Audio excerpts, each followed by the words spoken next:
Hey, yeah, welcome and welcome back to my channel. I'm extremely happy that you are here. So, okay, since आज Sunday है तो हमने सोचा कि एक दिन की ट्रिप मतलब सुबह जाएंगे शाम को आएंगे। वैसे सोमनाथ चलते हैं। मैं जूनागढ़ में रहती हूँ तो इधर से नियरली 2-3 घंटे की ड्राइव है, इतना भी दूर नहीं है। सुबह जाए तो शाम से पहले वापस आ जाए, इतना ही है।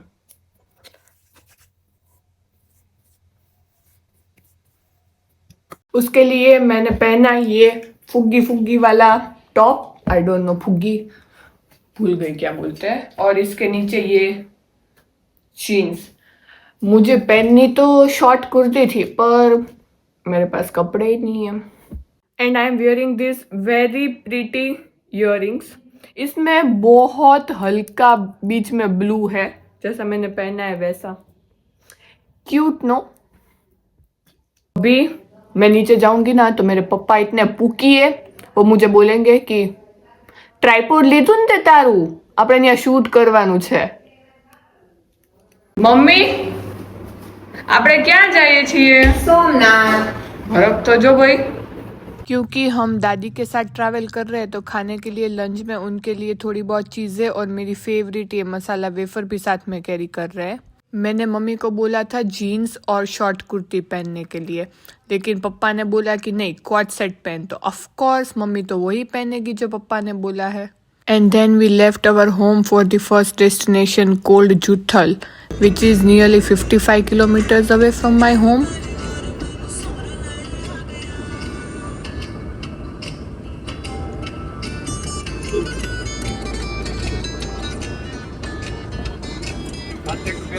इवन अभी तो मेरी दादी भी इतनी अपडेट हो गई है कि वो पूरा दिन फोन में सत्संग करती रहती है। फिर आप उनको कितना भी बुला लो, रिप्लाई तो मिलता ही नहीं है बिल्कुल।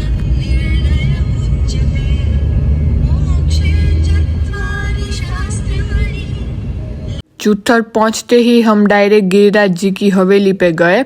Giriraj ji is one of the स्वरूप ऑफ गोवर्धन पर्वत, विच इज रिलेटेड टू पुष्टि मार्ग एंड वैष्णव संप्रदाय।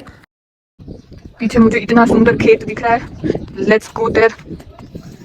नहीं जा सकते, ये दिख रहा है।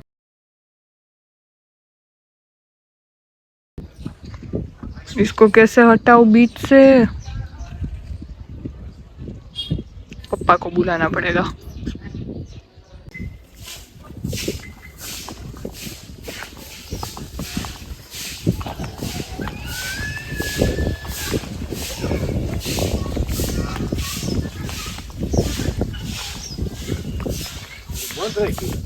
तो कहीं थोड़ा खुल्लू राखे अपना हाथों।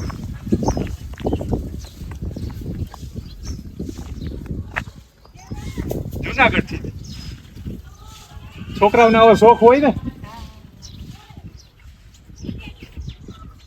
અહીંયા માંડવી સુધી આવી હતી। फिर पप्पा ने मुझे खेत में जाने की परमिशन ले दी और वहाँ से आते ही मुझे बहुत ज़्यादा भूख लग गई थी, तो मैंने ये बालाजी मसाला वेफर, मेरी फेवरेट है, वो खाई। अगर बालाजी मसाला वेफर मुझे अपना ब्रांड एम्बेसडर बनाया तो मैं फ्री में काम कर दूँ, फ्री में।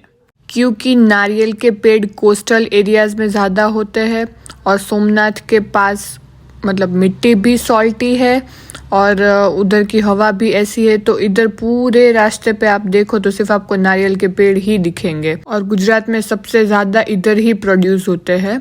एंड फाइनली हम प्रभास पाटन पहुंच गए। वहाँ पे एक बहुत ज़्यादा फेमस मंदिर है, लक्ष्मी नारायण जी का मंदिर। उधर साथ साथ में गीता मंदिर, भागवत जी, महाप्रभु जी की बैठक सब उधर था, तो हम डायरेक्ट वहाँ गए दर्शन करने के लिए। अभी जो मैं जगह पे आपको ले जाऊंगी वो एंड है त्रिवेणी संगम का, मतलब यहाँ कपिला, हिरन और सरस्वती नदी का संगम होता है। सरस्वती नदी इधर अंडरग्राउंड में बहती है, मतलब टॉप में वो नहीं दिखती पर अंडरग्राउंड वो बहती है। और हिंदू संप्रदाय में ये मान्यता है कि अगर आपने त्रिवेणी संगम में ना लिया मतलब आपको मोक्ष मिल गया। दर्शन करने के बाद we left for Somnath temple, और सोमनाथ को 12 ज्योतिर्लिंगों में से फर्स्ट ज्योतिर्लिंग माना जाता है। तो बहुत सारे श्रद्धालु लोग अपनी ज्योतिर्लिंग की परिक्रमा की शुरुआत ही यहाँ से करते हैं। और ये जो आपको दिखाई दे रहा वहां तक ही फोन ले जाने देते हैं, उससे आगे नहीं ले जाने देते। बहुत ज्यादा लाइन थी तो पूरा थकने के बाद बिल्कुल लंच करने की इच्छा नहीं थी, लेकिन एक रेस्टोरेंट में हमने थोड़ा बहुत खाना खाया जिधर का मेनू भी अच्छा था, डिसेंट था।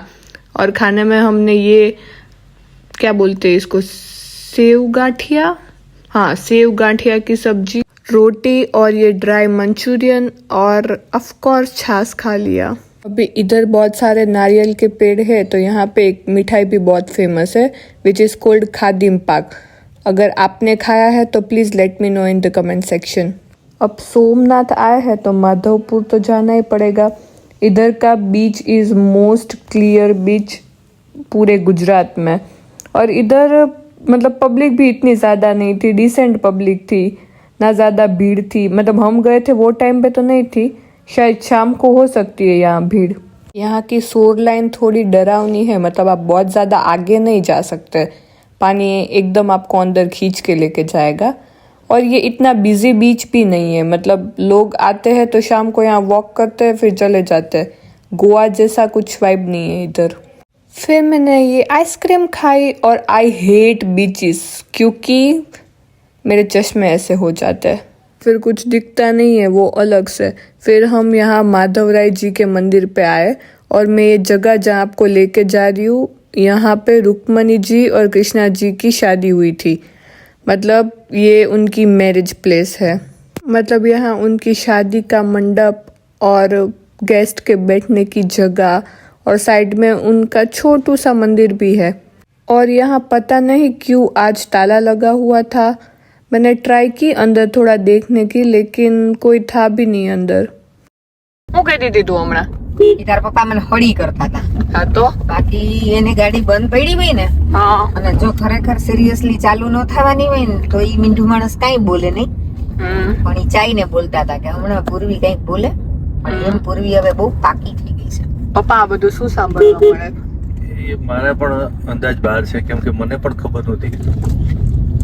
એટલે તમે મમ્મીને ચાય કરીને સડી નહોતા કરતા? નહીં નહીં, રેવા દે, ઈ મીંઢુ માણસ છે, સાચું નહીં બોલે. આ બિચારી ભોળી પૂર્વી બધું જ બોલી જશે. મમ્મી તારા માટે પપ્પા બટરફ્લાય ક્યાંથી લઈ આવ્યા? આ ટ્રેનમાંથી એને મળ્યું હોય. તો પપ્પાએ બેગમાં નાખી દીધું મારું સમજી દે, પછી મને ઘરે આવીને કહે કે લે તાર બટરફ્લાય। और रात को डिनर करने की ज़्यादा इच्छा नहीं थी तो हमने ये हल्का फुल्का पाव भाजी खा लिया और एंड किया डे विथ माय फेवरेट छाछ। फाइनली सुबह से रात होते होते तो हम होमलेस लगने लगते हैं।